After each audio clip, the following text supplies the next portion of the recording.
Radio നാടകരചനാ രംഗത്ത് വ്യക്തിമുദ്ര പതിപ്പിച്ച പ്രമുഖ നാടകകൃത്തും എഴുത്തുകാരനുമായ ഹുസൈൻ കാരാടി ഇനി ഓർമ്മ. കരളിൽ അർബുദബാധിതനായിരുന്ന അദ്ദേഹം വ്യാഴാഴ്ച വൈകിട്ട് 6:30-ഓടെയാണ് അന്തരിച്ചത്. വെള്ളിയാഴ്ച രാവിലെ വെഴുപ്പൂരിലെ പുതുക്കുടി വീട്ടിലും താമരശ്ശേരി ഗവൺമെന്റ് UP സ്കൂളിലും പൊതുദർശനത്തിന് ശേഷം കടവൂർ ജുമാ മസ്ജിദിൽ മയ്യിത്ത് സംസ്കാരം നടന്നു. പരേതരായ പിതാവ് ആലിയുടെയും മാതാവ് കുഞ്ഞിപ്പാത്തുമ്മയുടെയും മകനായി താമരശ്ശേരി കാരാടിയിലാണ് ഹുസൈൻ കാരാടിയുടെ ജനനം. നാട്ടിൻപുറത്തിന്റെ തനിമയും ഗ്രാമീണ ജീവിതത്തിന്റെ സൗന്ദര്യവും രചനകളിൽ ഉൾപ്പെടുത്തിയ എഴുത്തുകാരനായിരുന്നു ഹുസൈൻ കാരാടി.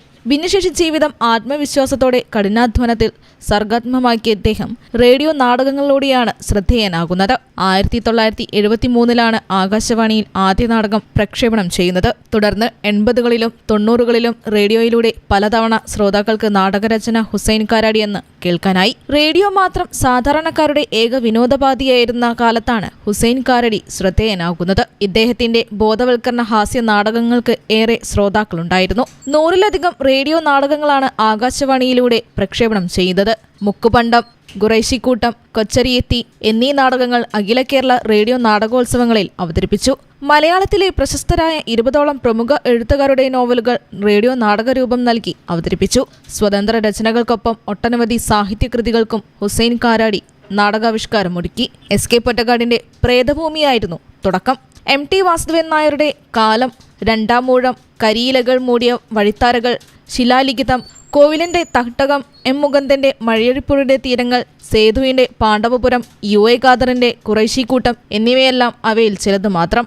ബാലൻ K നായർ, നെല്ലിക്കോട് ഭാസ്കരൻ, നിലമ്പൂർ ബാലൻ, M കുഞ്ഞാണ്ടി, കുട്ടിയെടുത്തി വിലാസിനി, ശാന്താദേവി തുടങ്ങിയ പ്രമുഖരായിരുന്നു ഇദ്ദേഹത്തിന്റെ നാടക കഥാപാത്രങ്ങൾക്ക് ശബ്ദം നൽകിയത്. UK കുമാരന്റെ തക്ഷൻകുന്ന് സ്വരൂപമാണ് ആകാശവാണിക്ക് വേണ്ടി ഹുസൈൻ കാരാടി അവസാനമായി നാടകരൂപം രചന നിർവഹിച്ചത്. മുക്കുപണ്ടം റേഡിയോ നാടകത്തിന് ബഹ്റൈൻ ആർട്സ് സെന്റർ പുരസ്കാരം ലഭിച്ചിട്ടുണ്ട്. ആനുകാലികങ്ങളിൽ 50-ലധികം ചെറുകഥകൾ എഴുതി.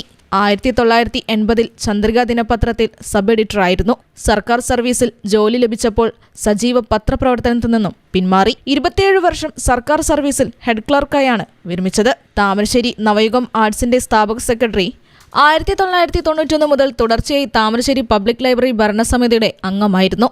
താമരശ്ശേരിയിലെ കലാ, സാഹിത്യ, സാംസ്കാരിക മേഖലകളിലും ഹുസൈൻ കാരാടി സജീവമായിരുന്നു. News bureau, Thamarassery.